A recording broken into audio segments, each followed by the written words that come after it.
A 9-game slate around the association tonight, all throughout the NBA, and a couple of win streaks on full display in the Motor City. The reigning champs, the Celtics, have won 6 in a row. Great. You're the Boston Celtics. It's what you're supposed to do. The Detroit Pistons have won 7 consecutive games, a 7-game win streak in the Motor City for the first time in a decade for Detroit through 58 games with a 32-26 record. It is the best 58-game start to an NBA season for the Pistons since 07-08, the last year Detroit won a playoff game. And if the season ended today, Detroit would be exactly that, a playoff team, not even bothering with the play-in tournament. A large lead right now over Orlando for that 6th spot. So a win streak is going to continue tonight in Detroit, where the Pistons host the Celtics. Boston, 4.5-point road favorite. They have won 6 in a row. The Pistons now a home dog with a total of 226. They have won 7 in a row. DRS, tell the people which win streak continues tonight in Detroit. You want to say the streak ends because, the streak's going to end here either way, and you can't be wrong. But who's going to actually end that is going to be the key. And for me, is it come to so shortly? Because you look at the betting practices here on the FanDuel Sportsbook, 71% of the tickets coming in on Boston. Why? Because Boston is the better team. You look at the lineup, Holiday, White, Brown, Tatum, and Porzingis tonight, but understand this. Rested and ready and at home where you know the Detroit Pistons. Is it the Celtics come in and say, hey, man, let's rise up. We're going to Little Caesars Arena. What an unbelievable basketball environment. Like, no, they're just going to have it as business as usual. When the Detroit Pistons are probably at home like, you know what? It's a measuring stick game. Yeah, we won a lot of games, but we're looking to make some noise. Let's take down the Boston Celtics here, and then we can use that as the catapult to when we get to the playoffs. Hey, man, we beat quality teams in the NBA down the stretch. That 4.5 number is interesting to me. So for me, I saw last night that maybe Porzingis gets back in the lineup, but it is a back-to-back here for Boston. I'll take the Pistons tonight. Give me the 4.5. I'll go against the public trend of backing the favorite here. I'll take the underdog Pistons with close to 5. Detroit basketball. Donnie is all about it. 7 consecutive wins for the Pistons. They have often been booked as a favorite on this win streak, but more than most this year, they have been booked as an underdog. 21-14-2 ATS as a dog, 16 outright wins as an underdog, tied for the second most around the NBA. Boston did win by 10. Double-digit victory last night, DRS, in Toronto for the C's, but they were an 11-point favorite, so they did not cover. It's funny, right? We talked about Boston, how they've been underwhelming on expectations despite 42 wins this season, with the 3rd best record in the NBA, one of 3 teams that have reached at least 40 wins so far. But we expect Boston to be elite and great night in, night out. So they've been booked as a favorite in all but 3 games this year. Now 24, 30-1 against the spread for the Celtics. Something to keep in mind as they get ready for tonight. All but, 3 games this year for Boston. All right, next up, we go to a long losing streak. Will that come to a close tonight for the Philadelphia 76ers, or is the season kaput and through? It feels more like the season is kaput and through. Double-digit spread in favor of the Knicks inside the Garden tonight, hosting Philadelphia. 10-point number, 230.5 is that over-under. Donnie, is there any chance the Sixers win this game outright to snap the 8-game slide? Is there even any chance that Philly keeps this game within striking distance? Now, usually you'd say no. They were down 50 points at home to the Chicago Bulls, who are an equally bad team to the Philadelphia 76ers. But sometimes you take a look at these numbers and say, why is 10? Why isn't that 15 or 20 points the way the Philadelphia 76ers have played? Because there are professionals on both sides. And understand the embarrassment of the Philadelphia 76ers and their players after that game against the Bulls. We're not saying they got to come correct here in the Garden and come away with a victory. But you know how the ebbs and flows go. And if it looks so easy, why don't you just ride that train?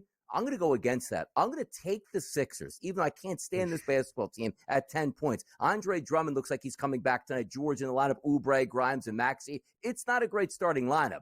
The Knicks should win, but there is something to be said. Like, if this is this game number 2 where they get hammered and they're down 35-plus points in the second half there? Does Nick Nurse get fired like at the end of the basketball game? Is it completely over? I want to say they have one more fight left in them, and they're going to fight in the Garden tonight enough to stay within 10, which, again, is going against the public here with another favorite. The Philadelphia 76ers on this 8-game skid have not covered in any of the 8 losses, but they've only been a dog twice in the 8-game losing streak, which is even perhaps more embarrassing. Some more NBA handicaps and some thoughts on our 9-game slate tonight around the association next. Can the 76ers snap an 8-game losing skid tonight inside the Garden against the New York Knicks? The answer, probably not.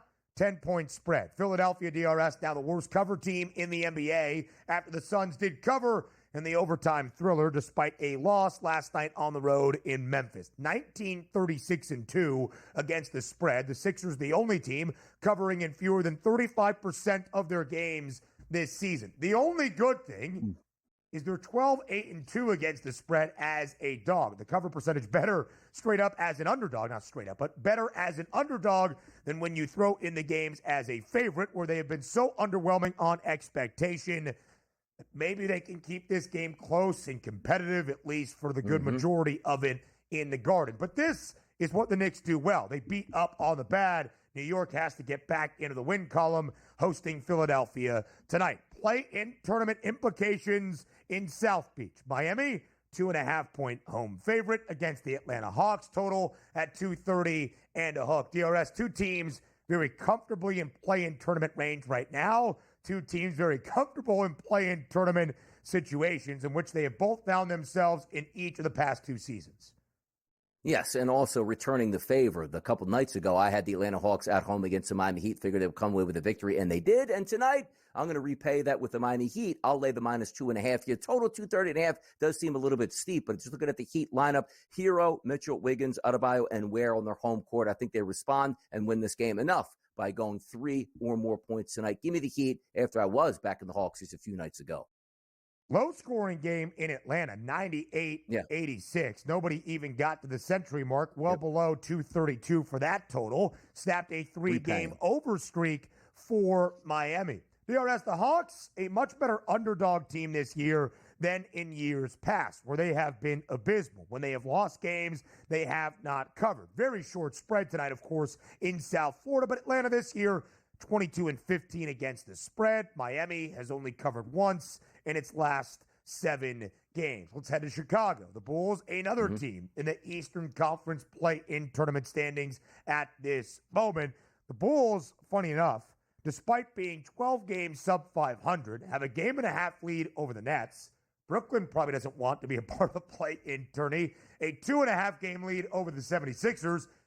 Philly might be very soon shutting the entire thing down, wanting no part of the play-in tourney. I'm not sure Chicago even does, but they're at home tonight inside the United Center hosting the Los Angeles Clippers. The Clips, a hefty road favorite, 8.5-point spread, total at 229. Is that a sign, DRS, that LA should expect to have both? Damn it. Nope, it's not a sign at this point right now. So we are going to back Ben here. No doubt about it, the public underdog, because the signs are here. Harden's going to be back. Leonard's going to be back. Oh, good. That's the 2 superstars. Stop the madness.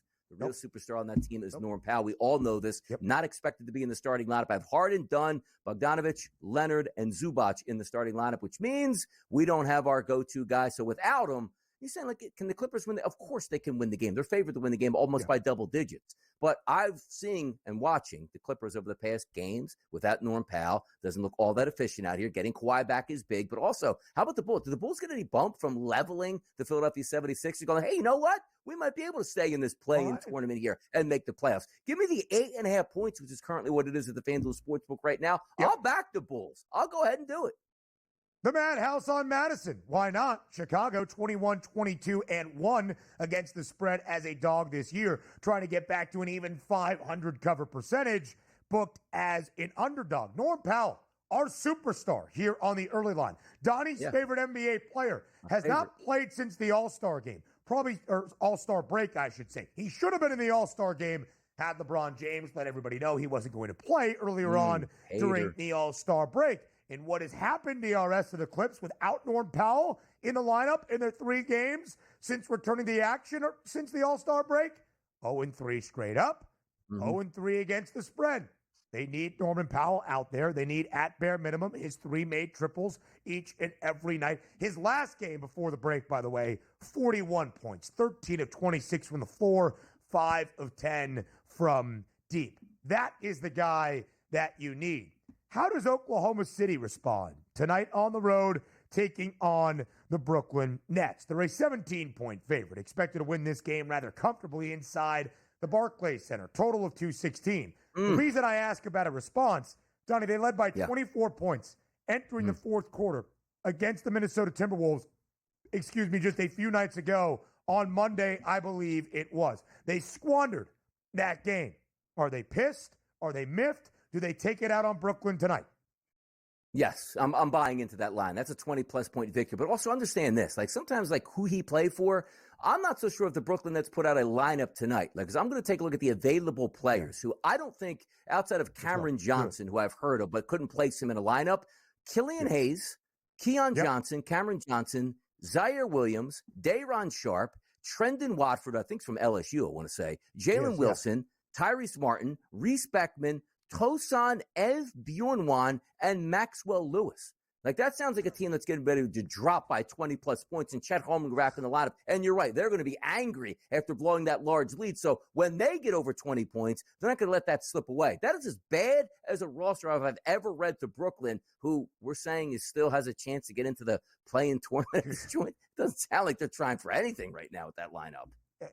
And still, they're only a game and a half out, despite being 14 games under 500, or maybe 13 games under 500. The good thing, though, about teams like the Nets, DRS, that are a bad basketball team overall, they're competitive.